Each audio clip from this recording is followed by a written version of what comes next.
MDMA is an insight drug, and you get an experience of self-validation, which is tremendously healing.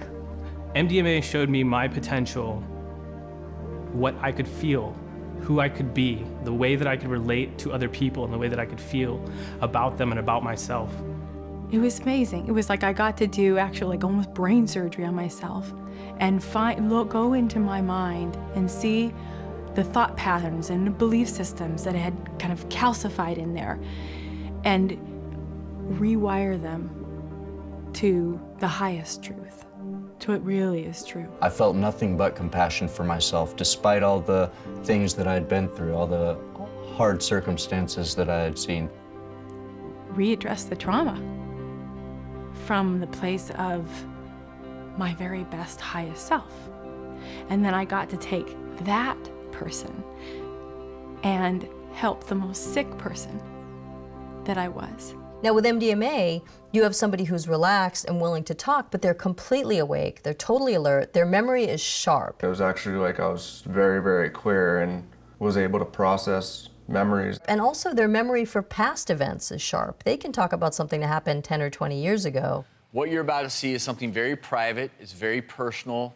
Rachel has agreed to share this. In this video, she's under the effects of MDMA. This is when she said she had a breakthrough in her ability to trust and connect with people again. Let's take a look. Wow. I couldn't keep up or... Oh, this is so great. Mm-hmm. Annie, so see how we can both have fears? Annie, our fears are dancing between us. Yeah. They're making art. Mm-hmm. They're out in the open running around, right? Oh, God, that is so healing. Instead of holding us down. Oh, thank you so much. Well, thank you for starting it. You started that little flame dance. Oh, my God, it feels so wonderful to be with you right now. Just to be... You, and I appreciate you sharing and with me. Notice who started that. Me. You essentially did take off on, is it fair to say, a 10-year journey of spiritual discovery and near full-time exploration of consciousness. Yeah, so what happened is I took MDMA for the first time, and it really did blow my mind. I mean, it just changed everything about what I thought was possible. It was the first experience I had where the implications of that change in my consciousness, they were far more global, and they suggested something about the possibility of changing one's consciousness in a more durable way. I wasn't left thinking, wow, ecstasy is amazing, or that was a very interesting drug experience. It seemed to unmask something about the nature of my own mind that was more true than what I was tending to experience. So the experience of coming down from it was the experience of having my actual true self, in a way, occluded by neurotic layers of my personality that were being rebuilt, that had been suppressed by the drug. So, I mean, the experience was briefly of just feeling all self-concern drop away. So that I was talking to one of my best friends, and it still is one of my closest friends, and he had never taken it before either. So we both took this. I just remember talking to him, and there was nothing psychedelic about it at all. I mean, there were just no visual distortions, no sense of coming onto a drug, just this increasing sense of moral and emotional clarity. And a very important treatment for psychiatry, because MDMA could offer us in psychiatry for the first time the opportunity to tackle trauma. And psychological trauma, particularly that caused by child abuse and maltreatment, is at the heart of all or most psychiatric disorders due to anxiety and addictions. And I'm going to propose today that MDMA could be important for the future of psychiatry as the discovery of antibiotics was for general medicine 100 years ago. I'm going to give you a brief neurophysiology lesson, if I may. There's a part of the brain called the amygdala. Now, the amygdala is a very ancient part of the mammalian brain, and many other animals other than humans have an amygdala. The amygdala lights up when stimulated by fear in the environment, by a frightening stimulus. It lights up and it says fight or flight, get out. Now there's another part of the brain, much more sophisticated part, called the prefrontal cortex, and it's right here at the front above the eyes. Now the prefrontal cortex only humans have, and it's in the prefrontal cortex where we use logic and reasoning to rationalize the situation. And we can use our prefrontal cortex to overcome that instinctive fear response from the amygdala. Now, there's a group of disorders called the anxiety disorders, and one of the most important is what we call post-traumatic stress disorder, or PTSD. Now, PTSD, some of the core features, very low mood, anxiety, high levels of anxiety, what we call hypervigilance, this edginess, this jumpiness. Another core feature of PTSD, what we call re-experiencing phenomena, flashbacks, in which the patient has sudden remembrances of these painful traumatic memories. They can just pop into the head at any time, triggered by some cue in the environment. And when they have those experiences, those daytime flashbacks, they relive the trauma in all the sensory modalities. And this results in them freezing or dissociating to try and block out the pain. The drugs we use to treat trauma, when it's due to this level of severity, do not attack the root cause of trauma. They paper over the cracks. We also use psychotherapies to treat PTSD, and there's, again, a broad range of these. DBT, CBT, EMDR, trauma-focused psychotherapy, CAT, APT. Now, all of them have a pretty similar approach, which actually is an old wives' tale, which is a problem shared is a problem halved. Let's talk about your trauma. Sometimes working in psychiatry can feel pretty desperate, can feel pretty hopeless. Sometimes it feels as if psychiatry is a palliative care profession. And this is the truth, because the treatments we use do not get to the root cause of the problem, the trauma. They paper over the cracks. And I think the pharma industry know this, and they queue up, and they provide us with product after product to give to our patients that doesn't quite cure them, but it gets them slightly better to function. And they have to keep taking them. Indeed, I would say that we are in psychiatry today where we were in general medicine 100 years ago. Now, 100 years ago in general medicine, humanity was losing the battle to the infectious diseases. Oh, we were very good at classifying and diagnosing them. We knew who got smallpox. We knew people died of post-operative surgery. We knew there were microorganisms, but we didn't have a treatment. And then, at the beginning of the 20th century, we discovered the antibiotics. Not symptomatic treatment, but treatment that goes to the core of the cause. And we started getting on top of infectious disease. Now, psychiatry today is in a similar place. We're very good at classifying and diagnosing. Our epidemiology is superb. We write these thick diagnostic manuals. We know who gets depression. We know who gets anxiety. We even know the cause: trauma, child abuse, maltreatment, poor social conditions. But our treatments are lousy. So it does sound desperate, but all is not lost. MDMA. MDMA has some fascinating qualities. Indeed, I would suggest that if you were to invent a hypothetical drug to treat trauma, it would be MDMA. The way it works in terms of its receptors and its subjective psychological effects ticks all the right boxes. At one level of receptors, it causes an increased positive mood, lowering of depression, lowering of anxiety. At another group of receptors, it speeds the patient up, mild stimulation, which motivates them to engage in therapy. At another level, it relaxes the patient, paradoxically, at the same time as the stimulation. And this puts the patient into the optimal arousal zone, where they can engage in psychotherapy.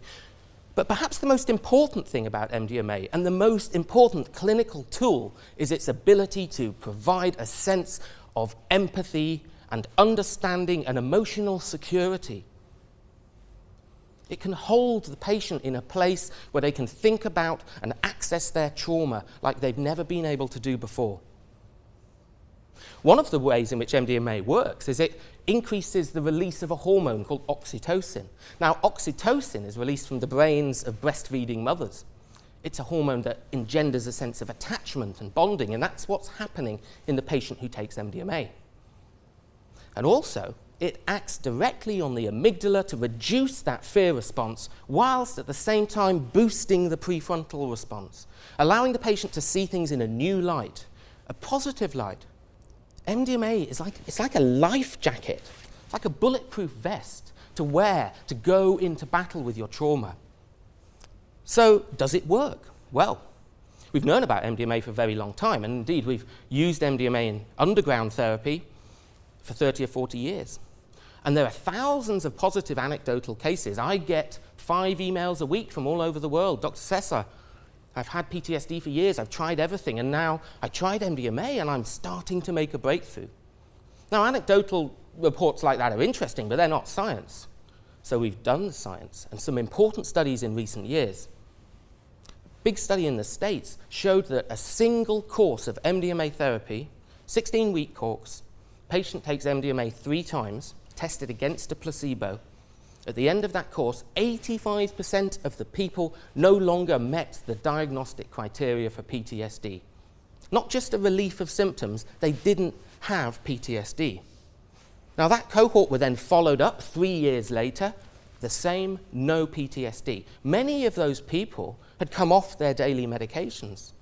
They were cured. We don't use the cure word in psychiatry. We've become learned helplessness position of, this is the truth. If you're diagnosed with a severe mental disorder like anxiety or depression in your 20s, and the developmental root of that disorder is severe child abuse, there's a pretty good chance, and I'm sorry to say this, there's a pretty good chance you will still be going to psychiatric clinics in your 60s and 70s. Now that is not good enough.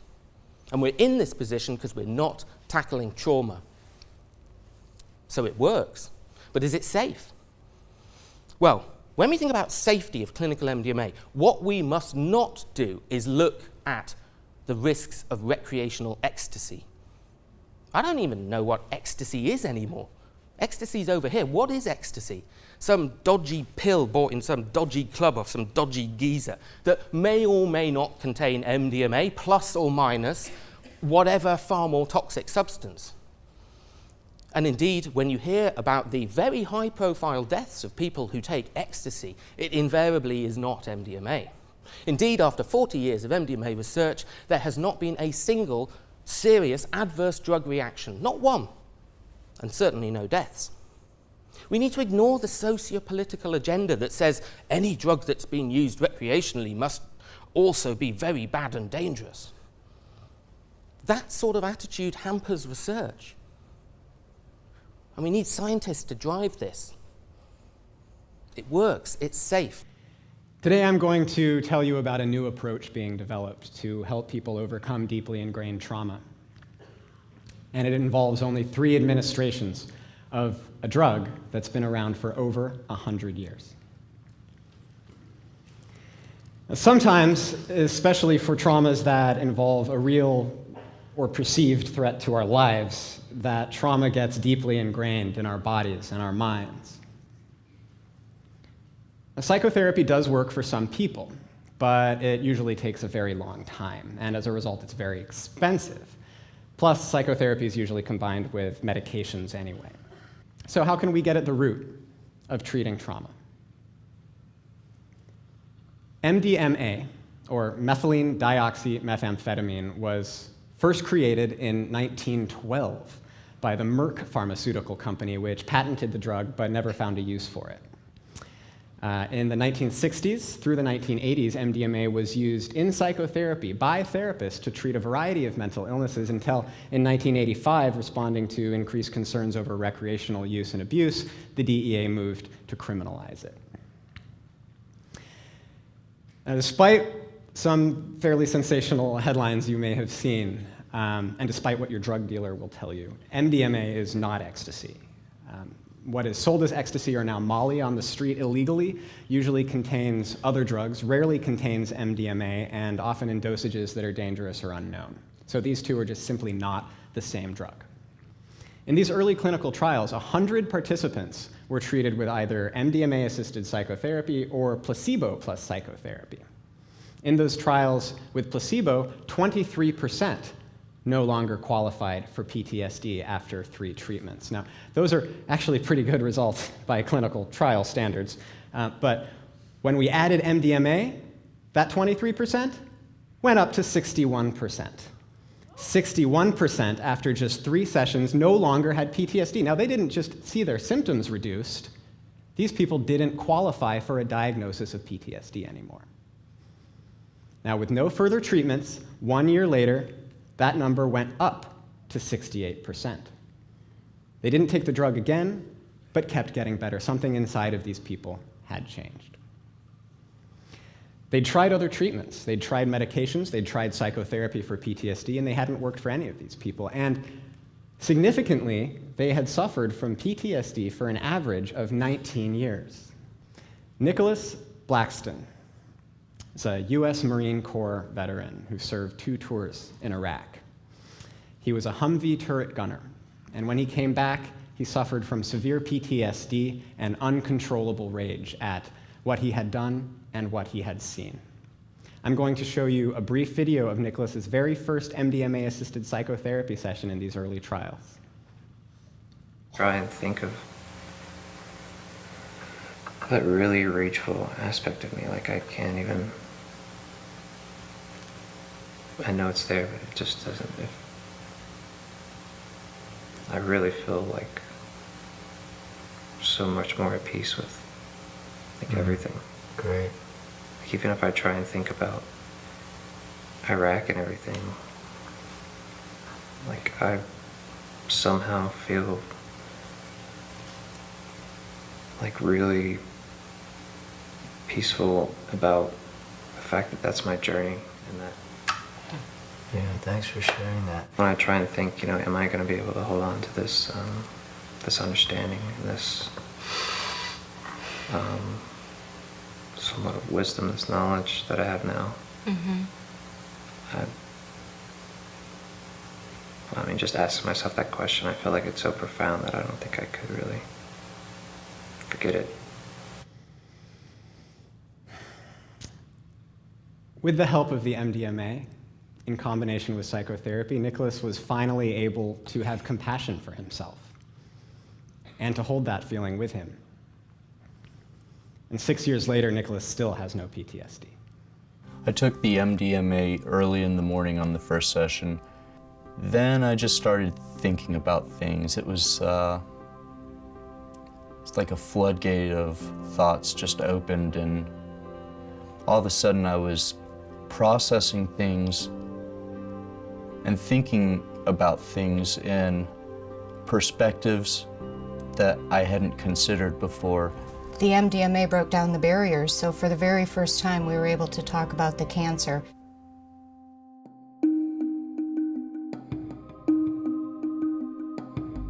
When people go to raves and they dance in a large group and they experience a group mind and they experience that kind of connection with other people, and you're very open and you look at someone and you're smiling and they're smiling and you feel love for them and they feel love for you and you're strangers, that's therapeutic. The experience called heart expansion happens. Everybody is your friend. You love everybody, including yourself. Love is often an illusory concept for a lot of people. We're often taught what to think love is and what it isn't. And especially in the MDMA community, people are really confronted with the necessity to be able to see what is illusory and what's not when it comes to emotions and love. I wanted to make people happy. And we just decided to go out with signs that said free hugs and with a cooler full of popsicles. That way if people didn't want hugs, we could give them popsicles. He doesn't dream in Technicolor, and I do. Ultimately, I think that love comes from inside us, and that's what MDMA teaches us. That's all I can say about it. Okay? Sounds good. Yeah, does to me too.